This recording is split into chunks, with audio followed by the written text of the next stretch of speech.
नमस्कार। आज हम महाभारत की एक ऐसी जबरदस्त और सच कहूं तो बड़ी ही उलझी हुई कहानी में गोता लगाने वाले हैं, जहां एक शिष्य को अपने ही गुरु के खिलाफ हथियार उठाने पड़ गए। सोचिए, एक ऐसी लड़ाई जो एक प्रतिज्ञा, न्याय की पुकार और एक राजकुमारी के बदले की आग से पैदा हुई थी। तो चलिए, इस कहानी के दिल में जो सवाल है उस पर आते हैं। आखिर होता क्या है जब एक अटूट प्रतिज्ञा न्याय की एक ऐसी मांग से टकरा जाए जिसे आप नजरअंदाज नहीं कर सकते? यही तो था भीष्म की प्रतिज्ञा और अंबा के न्याय के बीच का संघर्ष, और इसी टकराव ने इतिहास के सबसे भयानक डूल्स में से एक को जन्म दिया।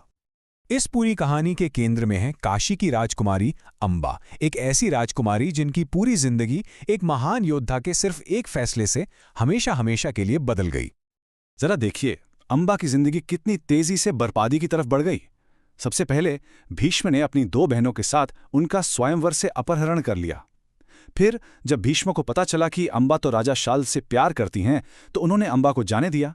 लेकिन शाल्व ने क्या किया? उन्होंने अंबा को यह कहकर ठुकरा दिया कि तुम्हें तो किसी और ने जीता है। इस अपमान के बाद अंबा के पास कोई रास्ता नहीं बचा। वो वापस भीष्म के पास लौटी और कहा कि अब तुम ही मुझसे शादी करके इस अन्याय को ठीक करो। और यहीं पर कहानी का दूसरा पहलू सामने आता है। भीष्म, एक ऐसे महायोद्धा जिनके पास अपार शक्ति थी, धर्म का ज्ञान था, लेकिन वो एक ऐसी प्रतिज्ञा से बंधे हुए थे जो उन्होंने सालों पहले ली थी। एक ऐसी प्रतिज्ञा जिसे तोड़ना नामुमकिन था। भीष्म का जवाब बिल्कुल साफ था। उन्होंने अंबा से शादी करने से इनकार कर दिया। उन्होंने कहा, मैंने आजीवन ब्रह्मचर्य की भीष्म प्रतिज्ञा ली है और मैं विवाह नहीं कर सकता। आप सोच सकते हैं, उनके लिए उनकी प्रतिज्ञा अंबा के न्याय की गुहार से कहीं ज्यादा बड़ी थी। जब अंबा को हर तरफ से निराशा मिली, तब वो अपनी आखिरी उम्मीद के पास पहुंची, और वो थे भीष्म के अपने ही गुरु महाक्रोधी परशुराम। देखिए, परशुराम कोई साधारण गुरु नहीं थे। हम सब जानते हैं, उन्होंने एक दो बार नहीं बल्कि पूरे 21 बार क्षत्रिय वंशों का इस धरती से संहार किया था। वो न्याय के सबसे भयंकर रूप थे और शायद अंबा के लिए न्याय दिलाने वाले सबसे सही योद्धा भी। परशुराम ने अंबा की पूरी कहानी सुनी और अपने सबसे प्यारे शिष्य भीष्म को अंबा से विवाह करने का आदेश दिया।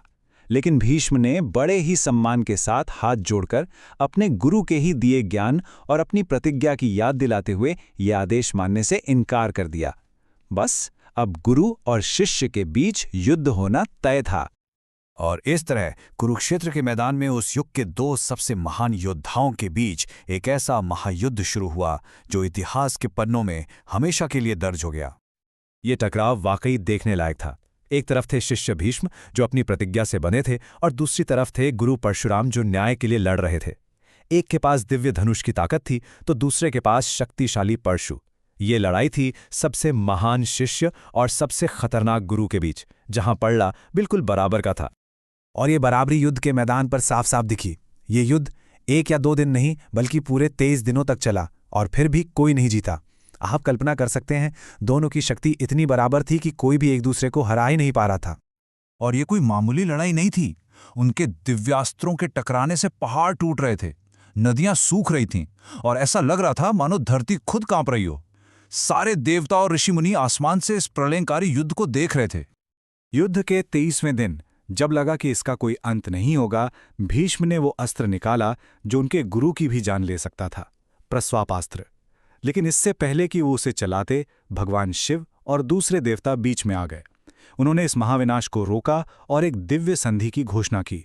युद्ध बिना किसी जीत हार के वहीं समाप्त हो गया। तो युद्ध तो खत्म हो गया, लेकिन कहानी और बदले की आग अभी नहीं बुझी थी। असल नतीजा तो अब सामने आने वाला था। परशुराम ने अपने शिष्य की धर्म के प्रति अटूट निष्ठा को माना और उन्हें आशीर्वाद भी दिया। लेकिन जरा अंबा के बारे में सोचिए। उनके लिए तो ये बराबरी एक बहुत बड़ी हार थी। उन्हें न्याय नहीं मिला था और उनके मन में बदले की आग अब और भी ज्यादा भड़क उठी थी।